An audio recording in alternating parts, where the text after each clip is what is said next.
السلام علیکم ورحمۃ اللہ وبرکاتہ۔ اعوذ باللہ من الشیطان الرجیم، بسم اللہ الرحمن الرحیم، الف لام میم،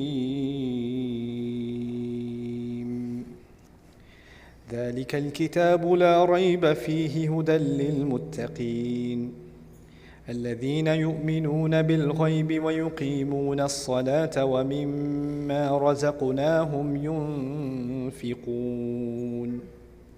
والذين يؤمنون بما أنزل إليك وما أنزل من قبلك وبالآخرة هم يوقنون أولئك على هدى من ربهم وأولئك هم المفلحون۔ رب اشرح لي صدري ويسر لي أمري واحلل عقدة من لساني يفقهوا قولي، فالحمد لله والصلاة والسلام على رسول الله وعلى آله وصحبه أجمعين، أما بعد، السلام علیکم ورحمۃ اللہ تعالی وبرکاتہ۔ آج کے سیشن میں انشاءاللہ میں آپ سے سورۃ البقرہ کے بارے میں کچھ باتیں کروں گا، اس کی اہمیت کے بارے میں۔ کوئی بھی اگر قرآن کا سیریسلی مطالعہ کر رہا ہو تو اس کو اس بات کا احساس ہونا چاہیے کہ اللہ تعالیٰ نے سورۃ البقرہ میں پورے قرآن کا خلاصہ ڈالا ہوا ہے اور اس کے کئی فائدے ہیں۔ یعنی سب آبویسلی قرآن کی سب سے بڑی صورتوں میں شمار ہوتی ہے، سب سے بڑی صورت ہے، اور فاتحہ کے فوراً بعد ہے۔ اس کا بھی ایک تناسب ہے، یعنی اس کا ایک تعلق ہے سورۃ الفاتحہ کے ساتھ، خاص کر فاتحہ کے جو آخری حصہ ہے اس کے ساتھ۔ اس کے بارے میں بھی میں آپ کے سامنے کچھ باتیں رکھوں گا، لیکن آج میرا مقصد یہ ہوگا کہ آپ سورۃ البقرہ کے بارے میں کچھ اوور ویو، کچھ اجمالی باتیں سمجھ لیں، تاکہ آپ کے ذہن میں ایک بات آ جائے کہ اس صورت میں ہو کیا رہا ہے۔ اگر آپ ترجمہ پڑھو گے سورۃ البقرہ تو آپ کو لگے گا کہ بہت سارے مضامین ہیں اور ایک کے بعد دوسرا، دوسرے کے بعد تیسرا، کچھ آپ کو سمجھ نہیں آتی کہ بات ایک دوسرے کے ساتھ جڑ کیسے رہی ہے، کنیکٹ کیسے ہو رہی ہے۔ تو کلام کا جو ربط ہے وہ سمجھنا بہت ضروری ہے، اور یہ ساری چیزیں اکٹھی کیوں آ رہی ہیں؟ کیونکہ اللہ تعالیٰ نے ہر صورت کو اپنی حکمت سے چنا ہے، اس کی ساری آیات کو اپنی صحیح جگہ، صحیح مقام پر ڈالا ہے۔ اللہ تعالیٰ نے قرآن کے بارے میں کہا ہے کتاب احکمت آیاتہ، کہ ایسی کتاب جس کی آیات کو ساتھ میں سلایا گیا ہے ایک ساتھ۔ احکام عربی میں کہتے ہیں سلانے کو، اور جو سلائی ہو رہی ہوتی ہے نا، اس میں ہر ایک سوئی ایک دفعہ سے گزرتی ہے تو اس کا ایک پورا ڈیزائن بنتا ہے، پیٹرن بنتا ہے، تو ہر جگہ کو ایک پریسائز جگہ سے، خاص جگہ سے گزارنا پڑتا ہے۔ تو ایک ایک آیت چن چن کر کہاں جانی ہے، کیسے جانی ہے، اس کا انتخاب اللہ تعالیٰ نے خود کیا ہے۔ تو ہمیں لگتا ہے کہ مضمون 20 مختلف جگہوں پہ جا رہا ہے، مختلف سمتوں میں جا رہا ہے، تو بات سمجھ نہیں آ رہی۔ تو میرے نزدیک سورت کو سمجھنے کے لیے، ان کی آیات کو سمجھنے کے لیے، پہلے اگر انسان ذرا ایک تھوڑا پیچھے ہٹ کے پورا ویو سمجھ لے کہ بات ہو کیا رہی ہے اور کس مقصد سے ہو رہی ہے، پھر اس کے بعد اس کے جو مختلف اجزاء ہیں اور ایک ایک آیت ہے وہ سمجھ میں آ جائے گی۔ میتھمیٹکس میں کہتے ہیں the whole is equal to the sum of its parts، یعنی اگر آپ کے پاس 4 چیزیں ہیں، آپ کو جمع کرو گے تو آپ کو اس کا ہول ملے گا۔ لیکن لٹریچر میں، ادب میں کہا جاتا ہے the whole is greater than the sum of its parts، یعنی آپ پوری بات سمجھ لو تو اجزاء جو ہیں ان سے اگر ایک ایک چیز سمجھو گے تو وہ پوری بات سمجھ نہیں آئے گی۔ اگر آپ ایک آیت پڑھ لو گے، اس سے اگلی آیت اس کا جوڑ نہیں پتہ چلا آپ کو، تو آپ کو پتہ نہیں چلے گا کہ بات کیا ہو رہی ہے۔ یعنی ساری چیزیں سمجھو گے تو پھر پوری بات سمجھ میں آئے گی۔ تو اس لیے آج ایک اوور ویو، ایک اجمالی نظر سے دیکھتے ہیں سورۃ البقرہ کو۔ لیکن اس سے پہلے ایک اور مزید بات، فاتحہ کے بارے میں تو بہت کچھ کہا جا سکتا ہے، لیکن ایک بات فاتحہ کے بارے میں آپ کے سامنے رکھ دوں آج، وہ یہ ہے اللہ تعالیٰ نے کہا ہے صراط الذین انعمت علیہم غیر المغضوب علیہم ولا الضالین۔ ہم روزانہ پڑھتے ہیں۔ سمجھنے کی بات یہ ہے کہ اللہ تعالیٰ نے جب کہا کہ سیدھے راستے پر ہمیں ہدایت دیجیے، اہدنا الصراط المستقیم، پھر اس راستے کی وضاحت کی جا رہی ہے۔ وضاحت کیا ہے؟ کہ وہ راستہ جن پر آپ نے نعمت کی، ان کا راستہ، صراط الذین انعمت علیہم۔ یہاں تک بات مکمل ہے۔ اب پتہ چل گیا کہ سیدھا راستہ کیا ہے، یہ ان لوگوں کا راستہ ہے جن پر اللہ تعالیٰ نے نعمت کی ہے، اور ان کے بارے میں اولئک الذین انعم اللہ علیہم من النبیین والصدیقین والشہداء والصالحین وحسن اولئک رفیقا۔ قرآن نے خود ہی بعد میں جا کے وضاحت کر دی کون ہے جن پر اللہ تعالیٰ نے نعمت کی ہے۔ یہ نبیوں میں سے ہیں جنہوں نے نبیوں کے کلام کو سچ مانا اور اس پر قائم رہے، ان کی بات کی تصدیق کی، وہ ہیں الصدیقین۔ پھر شہداء ہیں اور صالحین ہیں، اردو میں آپ سمجھتے ہیں شہداء اور صالحین کون ہیں، ٹھیک ہے؟ تو اللہ تعالیٰ نے خود ہی اس کی ڈیفینیشن دے دی ہے کس پر نعمت کی گئی ہے۔ کہنا میں یہ چاہ رہا ہوں کہ یہاں تک تو بات مکمل ہو گئی۔ سیدھا راستہ کن لوگوں کا ہے؟ ان 4 گروپس کا ہے، ان کے بارے میں بات ہوگی۔ قرآن میں جگہ جگہ ایسے لوگوں کی بات ہوگی، انبیاء کی بات ہوگی، صدیقین کی بات ہوگی، شہداء کی بات ہوگی، صالحین کی بات ہوگی۔ چلو بھائی، سیدھا راستہ سمجھ میں آ گیا۔ لیکن پھر اس کے مزید فاتحہ وہاں مکمل نہیں ہوتی، پھر اور کچھ بھی کہا گیا ہے. اور کیا کہا گیا؟ غیر المغضوب علیہم ولا الضالین. اور اس کو اگر آپ ادبی نظر سے دیکھیں تو یہ ایک مزید بات ہے جو اگر نہ بھی کہی جائے تو آپ کو لگے گا بات تو مجھے پہلے ہی سمجھ آ گئی تھی. جیسے میں کہوں بیٹا تمہیں اچھے بچوں کی طرح کام کرنا ہے، اچھے بچوں کی طرح پڑھائی کرنی ہے. اب آپ کو مزید کہنے کی ضرورت نہیں ہے برے بچوں کی طرح نہیں کرنی. بات تو سمجھ، پہلی دفعہ میں بات سمجھ آ گئی. اگر آپ کسی سے آپ نے قانون کی پابندی کرنی ہے، آپ کو مزید کہنے کی ضرورت نہیں ہے اچھا قانون کی نافرمانی نہیں کرنی. اگر پابندی کہنے کو کہہ دیا ہے تو پھر دوسری بات تو کرنے کی ضرورت نہیں رہی نا. عام زبان میں ہم اگلی بات نہیں کرتے، لیکن فاتحہ میں کیا پڑھ رہے ہیں ہم؟ یہاں تو کہہ دیا کہ کس کا راستہ؟ ان لوگوں کا راستہ، الذین انعمت علیہم. بات تو مکمل ہے، لیکن اس کے بعد مزید اللہ تعالیٰ نے ایک چیز کا اضافہ کیا، غیر المغضوب علیہم ولا الضالین. یعنی خاص ایک تو ہے جن پر نعمت نہیں کی گئی ان کا راستہ نہیں، لیکن ان سب میں سے دو گروہوں کو خاص نکال کر ان کے بارے میں خاص خبردار کیا مسلمان کو کہ یہ ان دونوں سے ذرا زیادہ بچ کے رہنا. دو طرح کے لوگ ہیں اور دو طرح کی ٹینڈنسیز ہیں، دو طرح کے مزاج ہیں، ان سے بچ کے رہنا. پہلا مزاج ہے المغضوب علیہم، دوسرا ہے الضالین. اس کے بارے میں ایک حدیث پائی جاتی ہے، مشہور ہے، کہ المغضوب علیہم سے اشارہ بنی اسرائیل کی طرف، یہود کی طرف ہے، اور الضالین سے اشارہ نصارہ یعنی عیسائیوں کی طرف ہے. لیکن یہ بھی سمجھ لیں کہ قرآن میں ہر لفظ خاص مقصد سے کہا جاتا ہے. یعنی اگر اللہ تعالیٰ کی نیت یہ ہے، اللہ تعالیٰ کا مقصد یہ ہے کہ یہ کہنا کہ ہمیں یہودی مت بنا دینا یا یہودیوں کی طرح مت بنا دینا اور عیسائیوں کی طرح مت بنا دینا، تو قرآن واضح الفاظ میں کہہ دیتا غیر الیہود ولا النصارى، صراط الذین انعمت علیہم غیر الیہود ولا النصارى. تو اب اس حدیث کو کیسے سمجھا جائے؟ اللہ تعالیٰ نے تمام یہود اور تمام نصارہ کی بات نہیں کی. اللہ تعالیٰ یہ فرما رہے ہیں کہ یہود میں سے کچھ ایسے لوگ تھے جو مغضوب علیہم بن گئے، نصارہ میں سے کچھ ایسے ہیں جو ضالین بن گئے. اب ان کی وضاحت قرآن کرے گا کہ ان میں سے جو مغضوب علیہم وہ کیسے بنے، کیا طریقہ کار تھا ان لوگوں کا، جس سے اب مجھے اور آپ کو بچنا ہے. اور اس کا ذکر خاص ہم نے اپنے الفاظ میں دعا سے اس لیے کیا ہے. اب دعا انسان کیوں کرتا ہے؟ دعا انسان اس وقت کرتا ہے جب اس کو کسی خاص چیز کی ضرورت ہوتی ہے. اور جب ہم حفاظت کی دعا کرتے ہیں تو جس چیز سے خطرہ ہوتا ہے اس کی حفاظت سے ہم دعا کرتے ہیں. تو اس میں جو پہلی دعا اللہ تعالیٰ نے ہمیں قرآن میں سکھائی ہے، اس میں دو خطرے سکھائے ہیں ہمیں جس سے ہمیں خاص بچنا ہے. اگر ہدایت چاہیے تو غیر المغضوب علیہم ولا الضالین، ان دونوں سے بچ کے رہنا. تو پہلے میں مغضوب علیہم کے بارے میں ایک چھوٹی سی بات آپ کے سامنے رکھ دوں، یہود کے بارے میں نہیں، مغضوب علیہم کے بارے میں، کیونکہ یہ کوئی بھی ہو سکتا ہے. اس کی سب سے بڑی مثال سمجھ لیں قرآن میں یہود ہیں، اس کی مثال یہود ہیں. لیکن مثال سے یہ نہیں ہوتا کہ اب باقی کوئی اس میں آ نہیں سکتا. مثال تو ایک ہے نا، لیکن اگر کانسیپٹ سمجھ میں آ جائے تو کوئی بھی اس کنویں میں گر سکتا ہے، کسی کے لیے بھی خطرہ ہے. تو وہ کیا ہے؟ المغضوب علیہم ہے جس کو کوئی چیز پتہ ہو کہ غلط ہے اور پتہ ہونے کے باوجود وہ پھر بھی کرے. کسی کو پتہ ہے کہ صحیح کرنے کا کام یہ ہے، معلوم ہونے کے باوجود وہ پھر بھی نہ کرے، اس پہ غصہ. میں آپ کو چھوٹی سی مثال دیتا ہوں. گھر کے اندر جیسے دو بچے ہیں، دو لڑکے ہیں آپ کو کام ہے، آپ باہر جا رہے ہو. آپ نے دو لڑکوں سے کہا دیکھو بیٹا یہ جو کیک ہے نا، شام میں مہمان آ رہے ہیں ان کے لیے رکھا ہوا ہے، کیک کو ہاتھ نہیں لگانا. آپ نے بڑے بیٹے کو کہہ دیا، چھوٹے کو نہیں کہا. چھوٹا کسی اور اپنے بھائی کو بھی بتا دینا کیک کو ہاتھ مت لگانا تم. جی بابا جی سمجھ آ گئی. آپ گئے، آپ واپس آئے، دونوں بیٹھے کیک کھا رہے ہیں. ٹھیک ہے، اب جب واپس آئے دونوں بیٹھے کیک کھا رہے ہیں، آپ کو غصہ دونوں پہ آئے گا کہ ایک پہ آئے گا؟ غصہ تو ایک پہ آئے گا. جس کو بتایا تھا اس نے جاننے کے باوجود پھر بھی کھانا شروع کر دیا تو اس پہ تو غصہ آئے گا نا. وہ مغضوب علیہ ہوا جس پہ غصہ کیا جائے. دوسرا کہ مجھے تو کسی نے بتایا ہی نہیں، وہ ضالین ہے، وہ گمراہ ہے، اس کو پتہ ہی نہیں تھا. اس نے جو کیا اس کو پتہ ہی نہیں تھا کرنا کیا ہے. وہ بھائی کھا رہا ہے تو میں بھی کھا لوں، اس میں کیا ہے؟ تو اس نے وہ حرکت کی. تو یہاں جو بات کہی جا رہی ہے نا آسان الفاظ میں کیا ہے، جس کے پاس علم ہو، جس کو پتہ ہو، جس کو سمجھ آ گئی ہو، وہ پھر بھی جان بوجھ کے غلط کرے، وہ تو پھر غصے کا مستحق ہے.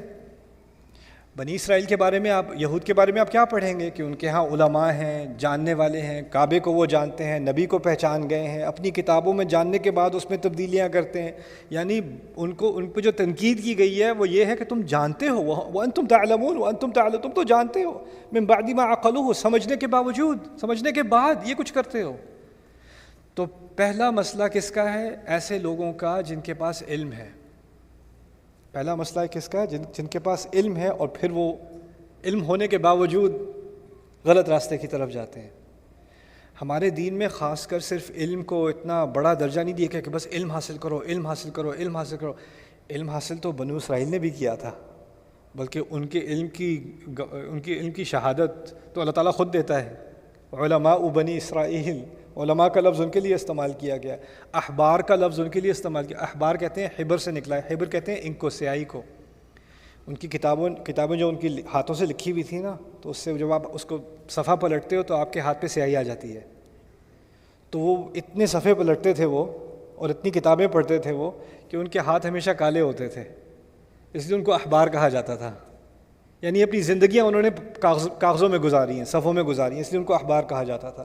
تو قرآن نے تو ان کی علم کی بڑی داد دی ہے، لیکن علم کے ساتھ ساتھ ایک خطرہ آتا ہے، وہ یہ ہے کہ تم مغضوب علیہ نہ بن جانا۔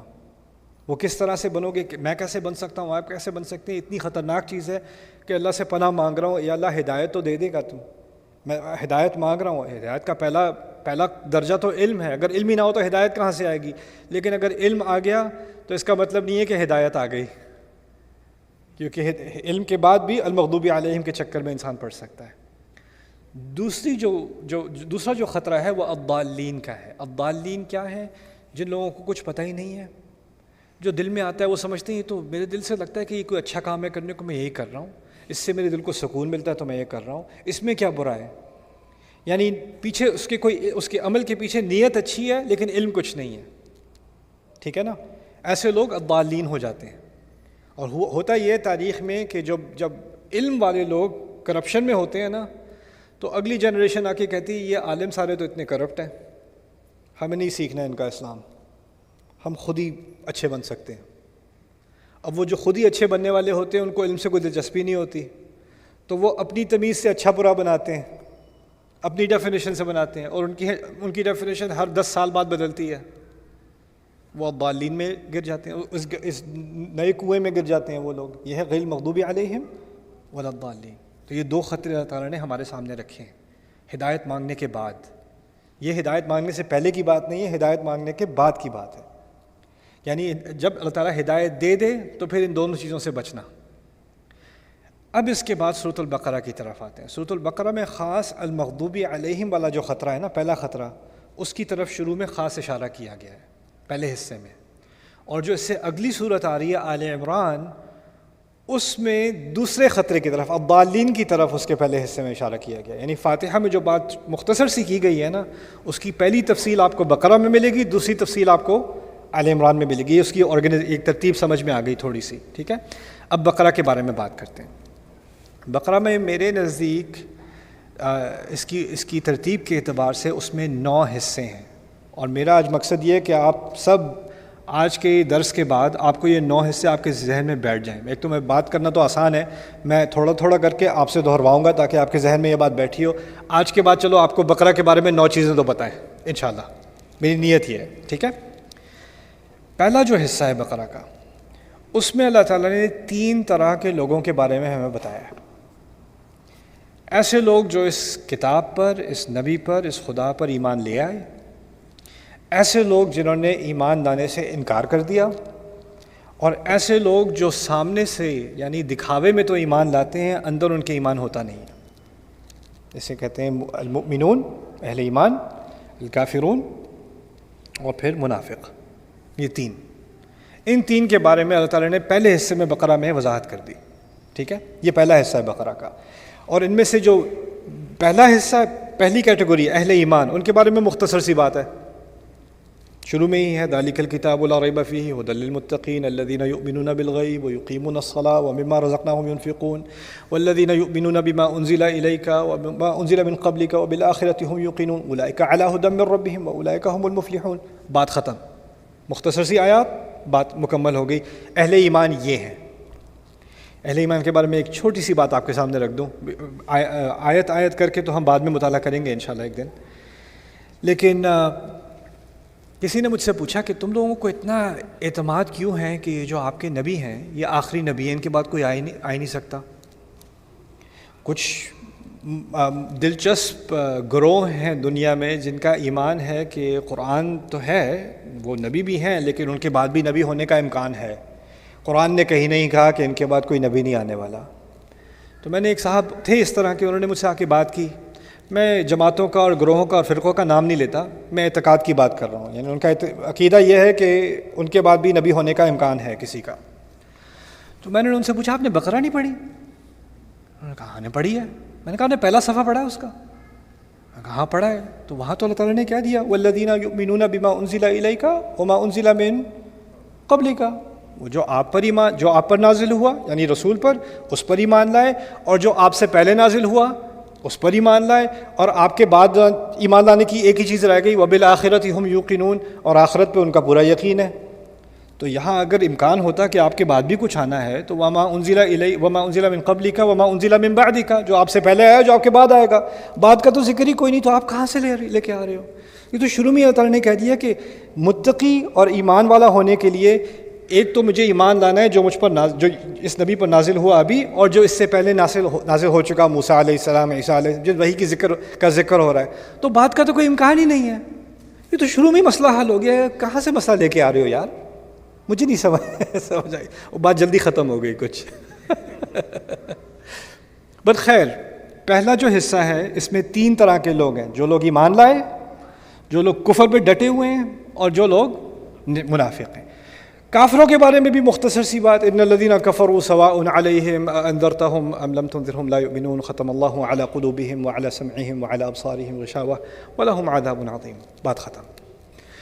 منافقوں کے بارے میں بڑی تفصیل سے بات، بڑی گہری مثالیں، لمبی چوڑی بات، یعنی ایک کیٹیگوری بہت ہی آسان، یہ کچھ الفاظ ہیں اس میں ساری بات سمجھ میں آ جائے گی، کافروں کے بارے میں تھوڑے سے الفاظ ساری بات سمجھ میں آ جائے گی۔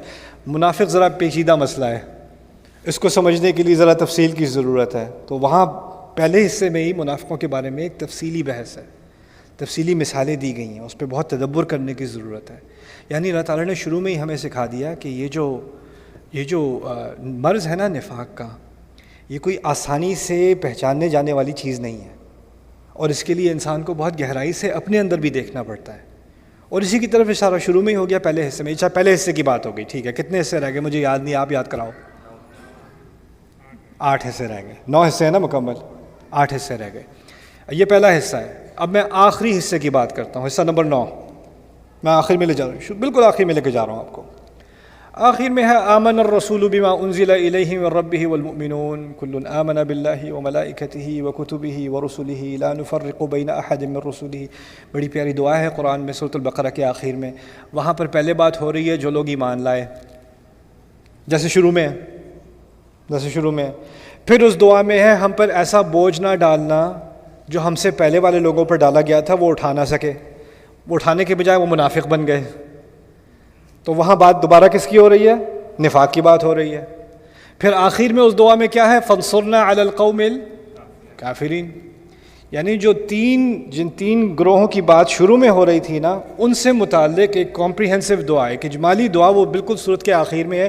یہ ہے پہلا حصہ اور 9واں حصہ، یہ شروع اور آخر ہے سورت کا، ٹھیک ہے۔ دوسرا حصہ ہے سورت کا، اس میں اللہ تعالیٰ نے بات کی ہے ہم سے آدم علیہ السلام کے قصے کی۔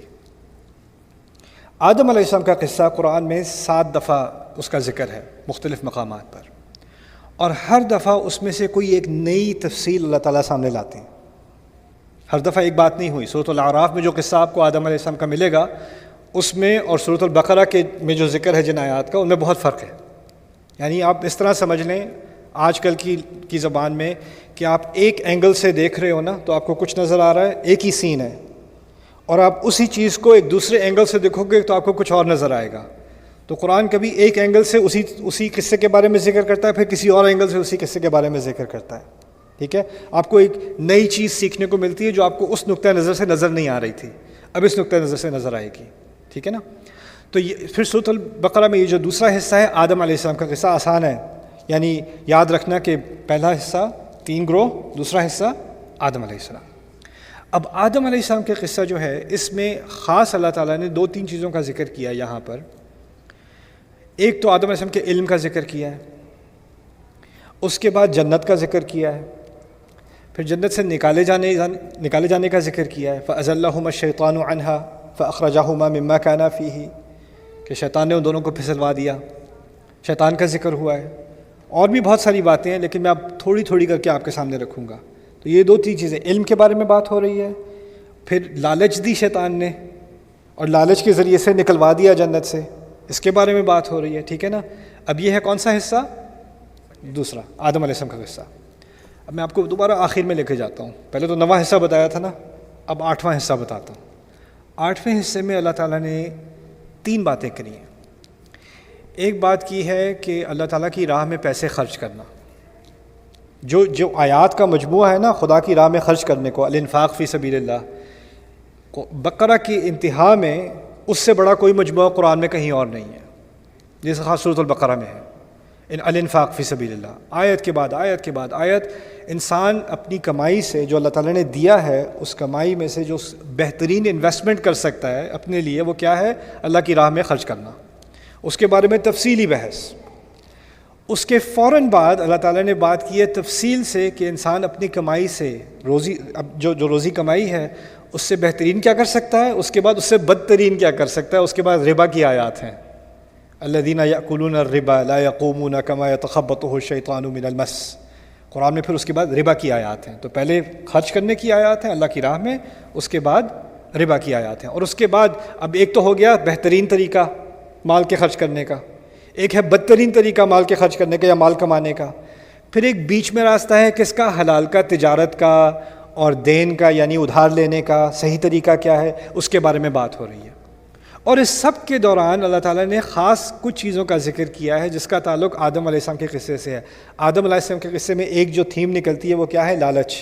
لالچ کی وجہ سے انسان گرتا ہے، اور یہاں پر انفاق فی سبیل اللہ، اللہ کی راہ میں خرچ کرو، کس مرض سے انسان کو پاک کرتی ہے یہ چیز؟ اللہ کی راہ میں خرچ کرنا لالچ نکالتی ہے انسان کے دل سے۔ ربا کس چیز کا نام ہے؟ ناجائز کسی مجبور کا فائدہ اٹھانا، اس کو ادھار دینا، اور پھر اس کی مجبوری کا فائدہ اٹھا کے اس سے زیادہ لینا، اس کا خون چوسنا، یہ لالچ ہی تو ہے، اور کیا ہے؟ اور لالچ کو کنٹرول میں رکھنا اور حلال طریقے سے بزنس کرنا، یہ سب لالچ ہی کی تو تربیت ہے۔ اور اس کے بعد انہی دوران میں اللہ تعالیٰ نے کہہ دیا الشیطان یعدکم الفقر ویأمرکم بالفحشاء واللہ یعدکم منہ مغفرۃ وفضلا۔ شیطان کا یہاں دوبارہ ذکر آ گیا، جیسے قصہ آدم میں آیا تھا یہاں بھی آ گیا۔ شیطان تمہیں وعدہ کرتا ہے کہ فقیر بھوکے مرو گے، خدا کی راہ میں خرچ کرو گے تو بھوکے مرو گے، ربا نہیں کھاؤ گے تو کیا کرو گے، کمائی کہاں سے کرو گے؟ واللہ یعدکم منہ مغفرۃ وفضلا، اللہ تمہیں وعدہ کر رہا ہے کہ وہ تمہیں معافی دے گا اگر حلال طریقے سے کماؤ گے، اور اس سے مزید اور بھی دے گا، وفضلا۔ تو یہ ہو گیا دوسرا حصہ اور 8واں حصہ۔ اب رہ گئے بیچ میں تھوڑے سے، اور 4 حصے ہو گئے بائی دا وے۔ کتنے حصے تھے ٹوٹل؟ 9 تھے۔ اب آتے ہیں تیسرے حصے کی طرف۔ تیسرے حصے میں اللہ تعالیٰ نے جیسے تمام مخلوق میں سے آدم کو چنا علیہ السلام، اور آدم علیہ السلام کو دنیا میں خلیفہ بنایا۔ انسانی تاریخ جیسے گزرتی گئی، پھر اللہ تعالیٰ نے فیصلہ کیا کہ صرف ایک آدمی کو نہیں چننا، ایک پوری قوم کو چنا جائے جو باقی دنیا کی قوموں کے لیے مثال بنے۔ تو اللہ تعالیٰ نے بنی اسرائیل کو چنا، خاص ان کو چنا۔ ان میں اتنے نبی دیے کہ کسی اور قوم کو اتنے انبیاء نہیں دیے۔ ان پر وحی نازل کی، ان پر نعمتیں نازل کی، ان پر اللہ تعالیٰ نے اپنا فضل نازل کیا، ان کو ایک ایسا مرتبہ دیا جو کسی اور قوم کو کبھی نہیں دیا گیا تھا ان سے پہلے۔ وَأَنِّي فَضَّلْتُكُمْ عَلَى الْعَالَمِينَ، میں نے تمہیں تمام اور قوموں پر فضیلت دی، تمام جہانوں پر۔ تمام اور عالمین سے مراد قومیں بھی ہوتی ہیں عربی میں، ان تمام پر تمہیں فضیلت دی۔ بنی اسرائیل کا ایک بہت بڑا حصہ ہے، تقریباً آیت نمبر 40 ہے یا 120-122 تک چلتی ہیں یہ آیات، بنی اسرائیل کے بارے میں بات ہو رہی ہے خاص۔ تو یہ تیسرا حصہ ہے سورۃ البقرہ کا، جس میں بنی اسرائیل کے بارے میں بات ہو رہی ہے، اور ایک ہی بات سمجھائی جا رہی ہے، تمہیں علم دیا، تمہیں ہدایت دی، تمہیں انبیاء دیے، تم نے انبیاء کو قتل کیا، تم نے کتابوں کو بدلا، تم نے حلال حرام کی تمیز نہیں کی، تم نے اللہ کی آیت کا مذاق اڑایا، تم تو دنیا کے لیے مثال بننے نکلے تھے، تم خود ہی اتنے کرپشن میں پڑ گئے۔ بار بار ایک تاریخ کا ایک چیپٹر، دوسرا چیپٹر، تیسرا۔ پہلے شروع میں بات کی تمہیں تو چنا تھا، تمہیں تو ایسا فضل دیا تھا جو کسی اور کو نہیں دیا، تمہیں تو یہ مرتبہ دیا تھا، اتنا مقام دیا تھا تمہیں، کیا تم نے اس مقام کے ساتھ، اور اب بھی وہی حرکتیں کر رہے ہو۔ تو یہ پورا تبصرہ قرآن میں لمبا تبصرہ ہوا ہے بنی اسرائیل کے اوپر، اور یہ کون ہیں؟ یہ وہ لوگ ہیں جن کے بارے میں اب کہا جا سکتا ہے المغضوب علیہم. کیوں؟ اللہ کا کیوں غصہ ہے ان پر؟ میں نے آپ کو بتایا تھا کس بیٹے پہ غصہ ہوگا؟ جس کو پتہ تھا کیک نہیں کھانا، جس کو پتہ تھا جس کو پتہ اس پہ تو غصہ ہوگا نا. وَأَنْتُمْ تَعْلَمُونَ مِنْ بَعْدِ مَا عَقَلُوهُ وَأَنْتُمْ تَتْلُونَ الْكِتَابَ. بار بار اسی سیکشن میں تم تو کتاب پڑھنے والے ہو، تم خود بھول جاتے ہو، تم تو سمجھنے والے ہو، پھر تم نے انبیاء کو قتل کیا. اور پھر اس طرح کے سوالات پوچھ کر بنی اسرائیل کے بارے میں ایک پورا کیس بنایا گیا ہے کہ تمہیں چنا گیا تھا سب سے اوپر، سب سے زیادہ، لیکن تم اس مقام پر پورے نہیں اترے، تم نے اس کا حق ادا نہیں کیا. اب بنی اسرائیل کو بڑا فخر تھا کہ ہم اسرائیل کی اولاد ہیں، اسی لیے نام کیا رکھا ہے اپنا؟ بنی اسرائیل. اسرائیل کی اولاد. اسرائیل کا دوسرا نام ہے یعقوب. اسرائیل کا دوسرا نام ہے یعقوب. یعقوب کس کی اولاد ہیں؟ اسحاق کی. اسحاق کس کی اولاد ہیں؟ ابراہیم کی. اللہ تعالیٰ نے پھر بنی اسرائیل، یہ تیسرے حصے کے بعد میں پیچھے سے بھی لا رہا تھا، اب پچھلے حصے میں یعنی اب نواں حصہ ہو چکا. نواں حصے میں دعا تھی، 8ویں حصے میں لالچ کے اوپر بحث تھی، اب 7واں حصہ پیچھے سے میں آ رہا ہوں. وہاں پر اللہ تعالیٰ نے شریعت کے احکام دیے ہیں، روزے کے احکام، حج کے احکام، طلاق کے احکام، میراث کے احکام، قتال کی لڑائی کے احکام. سارے احکام جو ہے نا، ابتدائی احکام قرآن کی، شریعت کی ابتدا وہ سورۃ البقرہ میں ہے، وہ اس سیکشن میں ہے، یعنی پیچھے سے اگر آپ تیسرے حصے پر آتے ہیں. اس کی کیا سینس بنتی ہے؟ ایک طرف تو بنی اسرائیل کو شریعت دی گئی تھی، انہوں نے شریعت کا مذاق اڑایا. دوسری طرف کسے شریعت دی جا رہی ہے؟ ہمیں شریعت دی جا رہی ہے. اب دیکھا جا رہا ہے فانظر کیف تعملون، اب دیکھتے تم کیا کرتے ہو. ان کا تو امتحان ہو چکا نا، وہ تو فیل ہو چکے اپنے امتحان میں. اب کس کا امتحان ہو رہا ہے؟ ہمارا. تو اب ہمارے احکام کا ذکر یہاں پر ہے اس سیکشن میں. تو اب جب بھی ہم ان احکام کو پڑھیں تو ہمیں ذہن میں رکھنا چاہیے پہلے اللہ تعالیٰ نے بات کی تھی ان کی، اور جس طرح کہ انہوں نے اپنے احکام کا مذاق اڑایا تھا، اپنے احکام کو بدلنے کی کوشش کی تھی، اس کی قدر نہیں کی تھی. تو ہمیں وہ بات ذہن میں رکھتے ہوئے ان احکام کو پڑھنا چاہیے. ٹھیک ہے نا؟ وہ دونوں کا ایک تناسب ہو گیا آپس میں. اب آگے چلتے ہیں. ان کو میں نے آپ کو کہا تھا ان کو بڑا فخر ہے کہ وہ اسرائیل کی اولاد ہیں. اللہ تعالیٰ نے کہا تمہیں اتنا فخر ہے کہ تم اسرائیل کی اولاد ہو، تمہیں کیا اس بات کا فخر نہیں کہ تم ابراہیم کی اولاد ہو؟ ابراہیم علیہ السلام کی. یہاں تک کہ اصل میں جو اختلاف تھا رسول صلی اللہ علیہ وسلم سے کہ ہم اس کو مان ہی نہیں سکتے نبی، یہ تو امی ہے. امی کیسے ہیں؟ یہ تو اسرائیل کی اولاد میں سے ہی نہیں ہے.